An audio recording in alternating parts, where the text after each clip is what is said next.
Let's get BlisstOut listeners.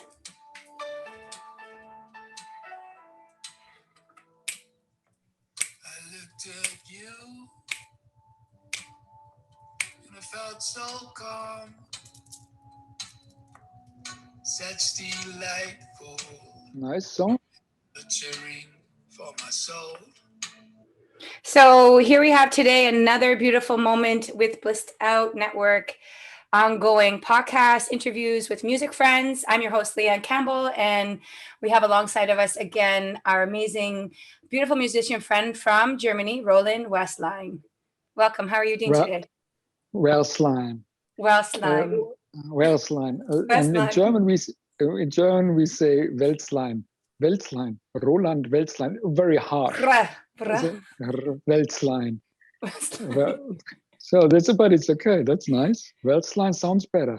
It's more Canadian. No, it's softer. It's a little bit softer. No, everything is softer. German language is sometimes so hard. Wälzlein. Roland.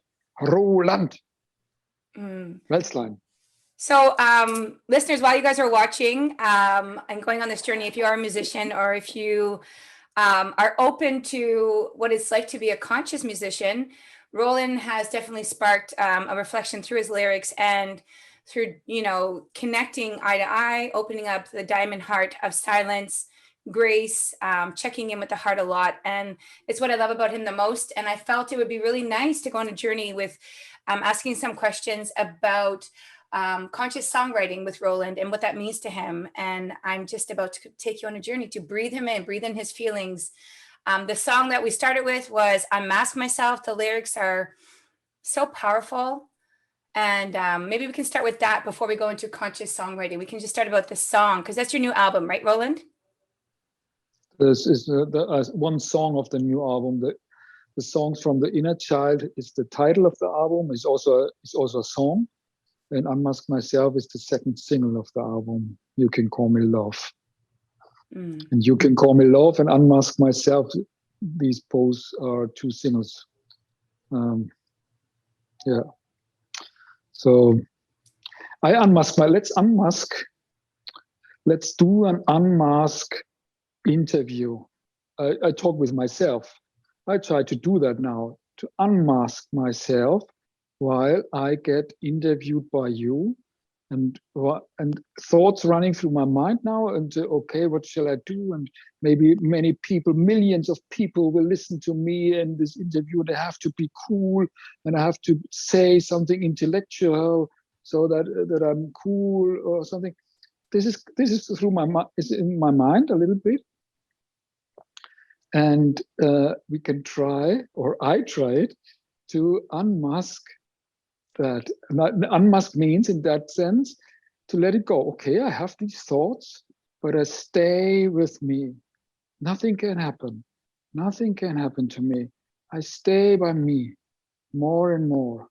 Although there is an outside thought storm, maybe when you ask a question, maybe a question I don't really know what to say, and then, what shall I say? What shall I answer for your question? All that. This is an outside thing, and I try now to stay calm. Although you ask me questions I probably can't answer. So yeah, let's do unmask. Let's do an unmask interview. I was unmasking myself with this sound, and when I was doing my yoga, listeners, it's just like you're connected to yourself. So I really feel I understand where he's taking that conscious approach with his music, connecting to himself, expressing. And I went on a journey with that song. And that's nice. I felt the love.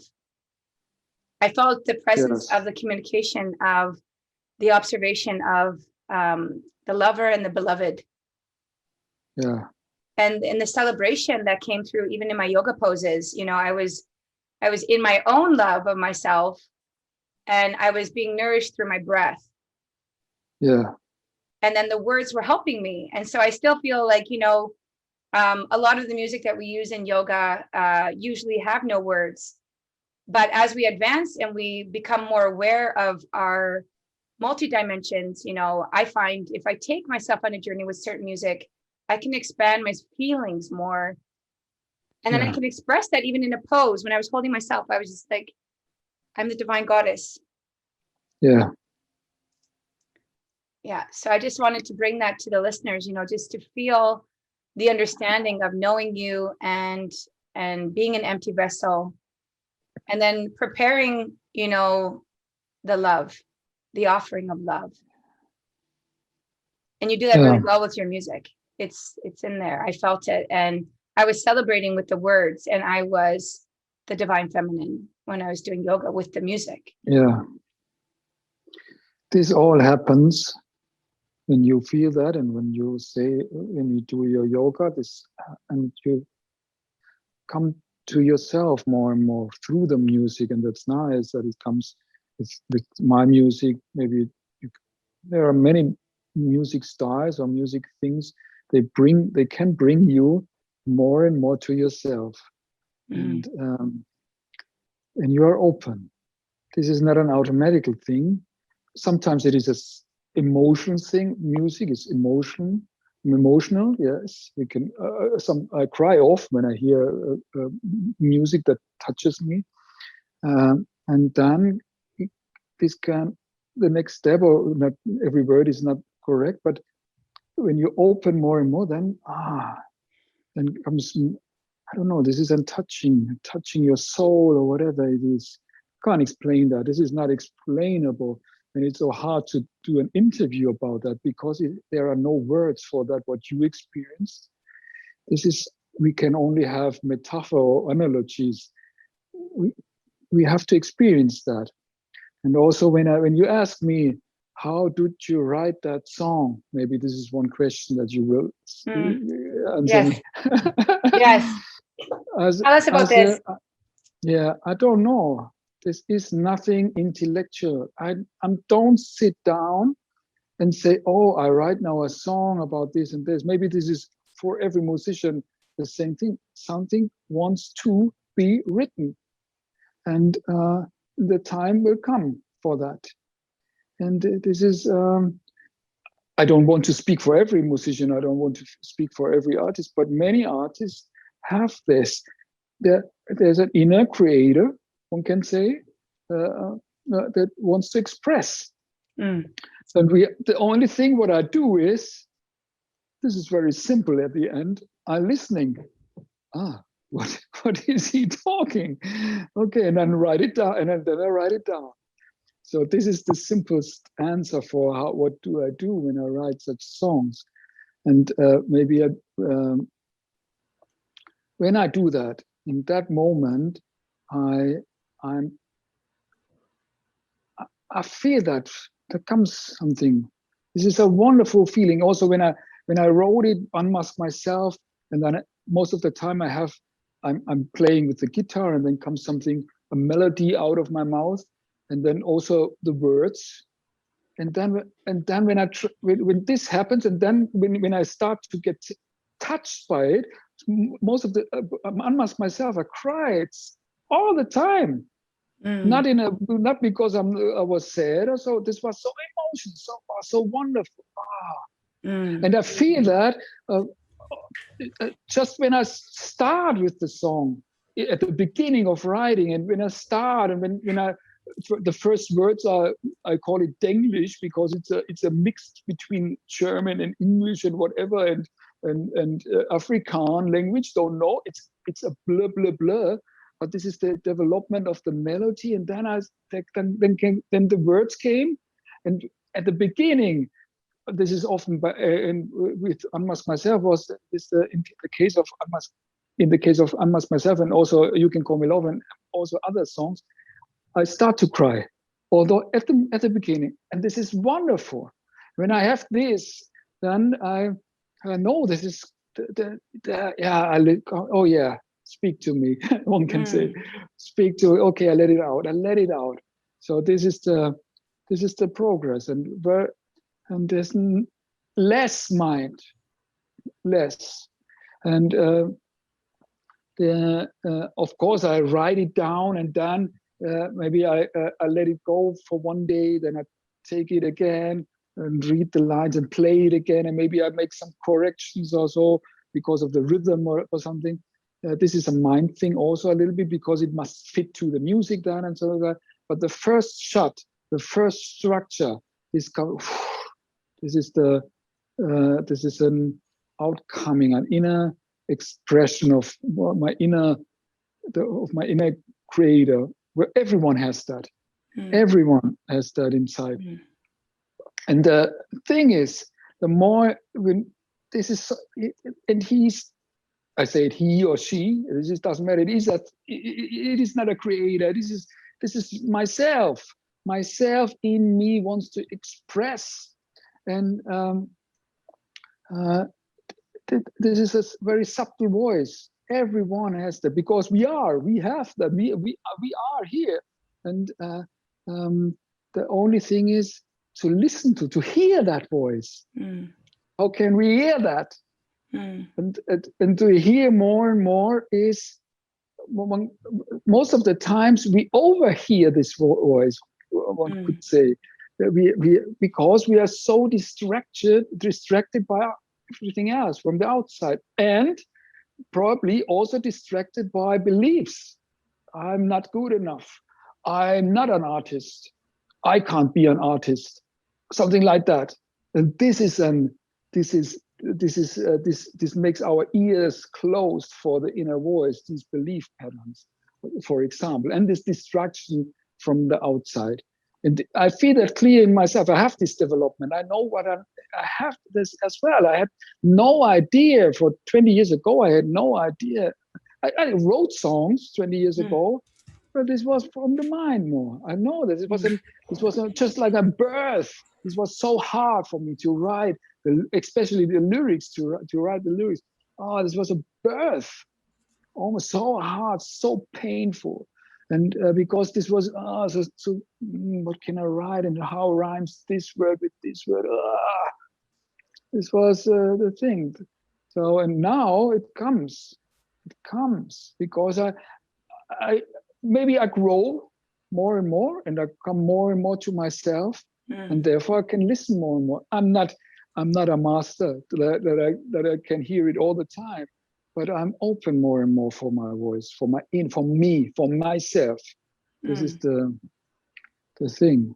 But I'm not free from all that. I'm not a master. No one so I'm distracted from the outside all the time, most of the time absorbed with thoughts and this and this, next week this and this, that.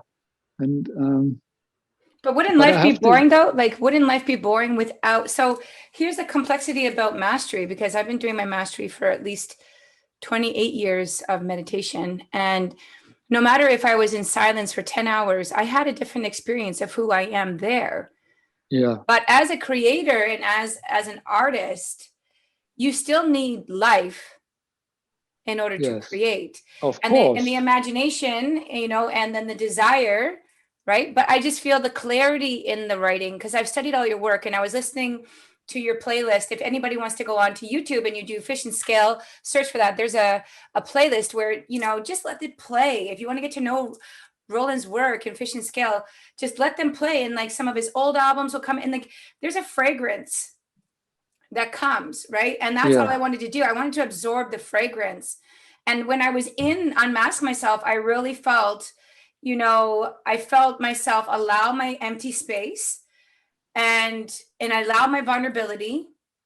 And I went on a journey. I went on a journey in that song, and I became the beloved. I became that female energy, and I wanted to be that energy in that song. I wanted to be told the words that you were saying to that woman and the expression that you were saying. And I feel that music can actually be of divine service to the divine masculine and feminine, right? I really felt that. I felt like if people listen to your music, and listeners, you're a lot, and this is a conscious focus, is we take these methodologies and we become more enlightened. And the joy is the contrast. Like, we have a moment where it's obviously not mastered, but it allows us to master. So we have to have that yin and yang. We have to have that. Yeah. And then the ultimate death, which I know I've been with many enlightened masters, the ultimate death is, they do say, there's still a certain amount of that mind. You need that in order to be in the body. Yeah, right? of course. But it's Yes, less. I need my mind. But it's So, less, yes, right? Because yeah, it's yes, it's the full cosmic source, right? So we're getting the glimpses, we're getting further and further, and music like yours, I feel, can really have a great effect on the conscious communities, and it's going out to the conscious communities too. Is yeah, I encourage everybody to hear your music and just yeah, use it like as a meditation, and you can call me love. That can be a meditation where it works you up, and you can call me love, right? And I yeah, saw myself finding joy. yeah, yeah, wonderful. Yeah. Yeah, And wonderful. that's why I felt it would be good to talk about a conscious approach to songwriting, and sharing that with musicians. Is not every musician out there understands that there is a conscious thing happening for people who are meditating and who are you Yeah, know who are working against life and then realize how to flow with life. And if we can offer them any portal of support through a methodology, this method of yeah, music that you're doing is a great portal for transformation. yes, yeah, Yeah. wonderful. Yeah. So I felt I would Yeah. share that, and I want to listen to more about, what were you going through? I know that you said that it just came through you, but like, was it a love affair for you with that song? Um, Or is it your own inner love affair? this is more the own inner love affair Mm-hmm. with myself, Mm-hmm. and you can interpret that I sit in front of a person. Maybe look at you. The first line is I look at you. And this could be an hint to another person, but at the end, it is myself. It Mm. is myself, and the thing is, all these Unmask Myself, or You Can Call Me Love, all these spiritual songs, or all the masters, or the words of the words of the masters, let's say Mucho, or you name it, or Eckhart Tolle, or what they say. This is all complete truth. This is reality. So this is not a philosophy or unmask. When I have this is not a philosophy. This is the truth. I Mm. have this. This is reality. We Oh. can have that all the time, and the most of the time we are out. We have not that paradise. We can't feel that we are live in paradise. And but it is true. It is reality that paradise is here right now. And um, this is the thing. And me, I experienced a glimpse of paradise. Maybe I was in, said, oh, and know it. I experienced it. And although I had that, I'm out. Oh, come on, let me in again. Oh, so and this is. And although I know it, although I experienced all that, Mm. and come to the heart, this is for me the step to the heart is a doorway. The Eckhart Tolle says this is the doorway. And this is true. This is Mm. totally true. The heart is the doorway to the paradise, and Mm. paradise is wrong word for all that. This is just a metaphor for what we can't explain, but it is wonderful. And the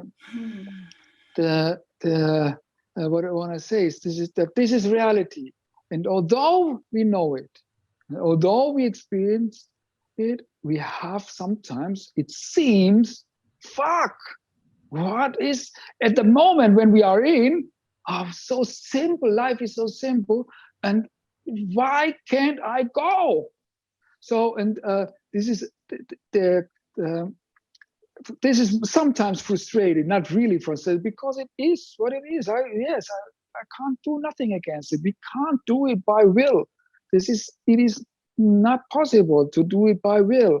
And the but what I want to say, what was my subject? Yeah, this is reality. And how can we say to someone who hasn't experienced that it longs a glimpse How should we explain this? This is impossible. This is okay. If he has a glimpse, this person, of paradise, then he would say, okay, I know what you mean. But if the other person has no idea from the reality, we can say, this is hard. This is no way to explain it. This is no way. Maybe it helps that something inside of us opens, that some songs, because it goes not here, it goes not here, it goes directly into the heart. And this is maybe a trigger for the people who has no idea about what is the paradise. And so maybe they need such listening to music, listening to masters from time to time. And then this is like a growing thing, like a rain for the lotus flower in us, that they can blossom one day and can open. But it is very hard to talk about how conscious writing or something, or consciousness. This is so abstract. This is so abstract. So it is really hard. I love how that at least we have approached it. Myself, I do the same thing. I'm in a state, I'm in a flow, and I just turn on my recorder, and that's how I start my music also. And I find understanding people and understanding that you have the gift, it is just to be creative, and putting things in action, I find, is how we allow ourselves to expand in it. You know, for me, even like breathing techniques, and the more that I've expanded in a regular breathing, you know, clarity every day and every morning, and just touching my chakras and acknowledging and watching them spin, you know, it really allows me to be more divine and allows me to hear more with awareness. So there, I feel there are answers. The middle way is that it is an answer, but there's a middle way. We have to pass through what we're really experiencing in silence, and how to provide an opportunity to engage in unconditional love, true love, by loving ourselves. And then reflecting that, right? So I feel that when I see you, I mean, we've done a couple of talks already, and then I look into your music, and that's why I want to go deeper, because I really feel the more that we engage and we share some opportunity for other people to find reflectiveness and divine masculine and feminine energy that understands and just holds space, it's going to have a great effect on other people. And I really feel your music brings that. It encourages me in my music. And then you're a perfect person who I can talk to about a conscious approach, because I really feel that's what you're doing. You know, the last thing that you had posted this week, you were talking about who are you letting in your way, or you posted something about who are you allowing to be in your way or something. Are you responsible? Are you responsible for your inner state? Yeah. That was my weekly question. Yes. Yeah. Yeah. And let's go deeper on that, is because, you know, is it about your responsibility to letting anybody else take you away from your bliss? Yeah, we do that most of the time. I do that. I gave my environment the responsibility, one can say, about my inner state. So for me, the best example is all the time when I drive in the car and behind is some, what is his name? When someone who beeps the horn at you? Yeah, the horn. When you engage me the horn, and suddenly, why do you horn me, you bloody asshole? Something like that. And I'm angry, maybe. Not really. This is an example. I'm not angry anymore. Yeah. But I'm not a master. I don't want to. But for me, this is an example to explain what I mean, or what is it. So I gave him the responsibility. I gave him, you make me angry. You make me angry behind me. So this is the thing. I gave it to him that he can make me angry. This horn blower. So we do that all the time. I do that all the time. Most of the time I give this. There's rain outside. Oh, you make me sad. There's a corona. This makes me sad. It's Corona. I blame the Corona. I blame the rain. I blame whatever for my inner state. And we do that all the time. And the reality is, I have full power to be responsible to 100% for my own. I am fully able and I have full the power for everything. It just doesn't matter what outside is. It doesn't matter. It seems, okay, we can use extreme examples, but this is just the hornblower is the right example. I am fully responsible for myself, that I'm not going into anger only because someone is blowing the horn behind me. This is when I say when this is intellectual, we can say yes, but he don't he wants to play me for something, or what? Yeah, but it doesn't need to belong to you in your inner state. You can accept the fact that he is blaming you for whatever, but inside I can say, no, I don't want to be angry. I don't want to be angry. And we have that this choice all the time, but we fall directly into a compulsive direction. Oh, I'm immediately angry. But we have always the choice to be angry or not. And I wouldn't, and if I have the choice, I wouldn't take the anger. I wouldn't say I won't be happy. But this is the thing. I got a lot out of that. I'm going to just tell you honestly, is that I allowed myself to give power in other places where that just arrived perfect timing with where I was projecting the same thing out to the universe. And you just said it. And then the light bulb, it just like, right? But why we get angry, I think it's a great song to write. It's a great title for a song, right? For a song. I think even expressing what you go through and who you give your power to is acknowledging prior to getting angry, there's unresolved misalignment. Yeah. So we haven't cleaned up already our vibration prior to getting angry. So you have to understand why you got angry is because you have a misalignment with something else that's going on within you to acknowledge, right? That you didn't listen to when you were in alignment. So you were in alignment with your higher self. You're in your joy, you're in your peace, and you gave out power to learn and to grow as a human being. But then something in your inner voice said, aha, this is just not in alignment. But you're like, well, give it more time because these are our habits. And then it leads us to give this more time, and then give this more time, and then now I'm frustrated. And then frustration leads to another moment, and then somebody's knocking on the door, beep, and you're like, and then you're like, okay, but did you acknowledge that it started a lot longer before that? Yeah. Based on the scales of depression and joy. These are laws of attraction, right? So I really think that those are great tools. I think still being a musician and talking about creativity, having you here, is write a song about it. We could even just play it out for a couple minutes before we it's like, I was driving in my car and it was really hot. I looked back behind me and an asshole beeped his horn. It made me scream, and then I was all torn inside.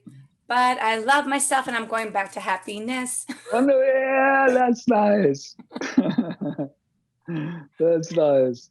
So this is the whole thing that I wanted to bring out, is that I love that idea where you were like, well, this is how I consciously write. And I'm like, I do the same thing. I'm like, let's talk about it. Let's get it out there. And let's have fun knowing that we're on the path. We're imperfect.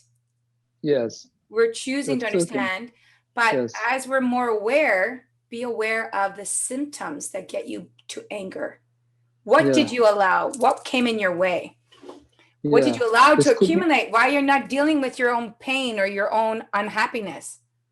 Yeah. This is our way, I guess. And I experienced another good way also is to forgive, not the hornblower, myself. And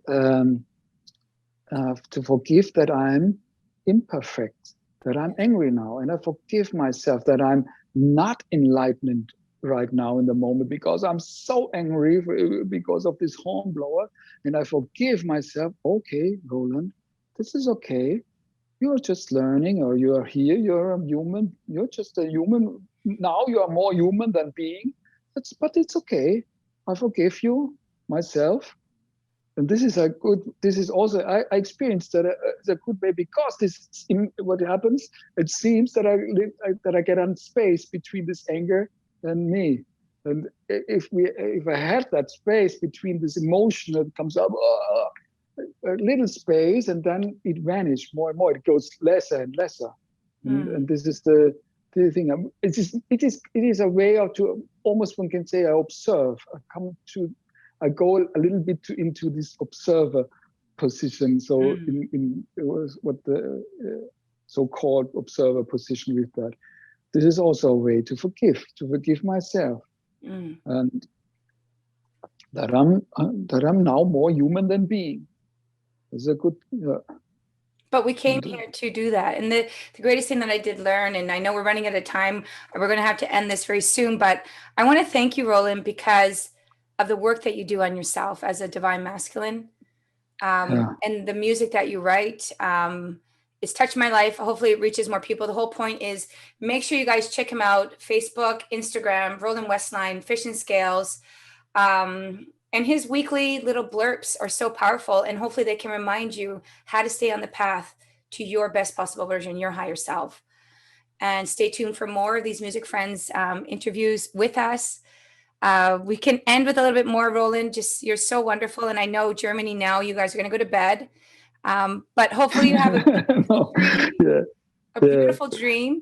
Hopefully, I'm flying somewhere there, and that we're having fun with music. And I can't wait to get you in Canada. I'm working on things.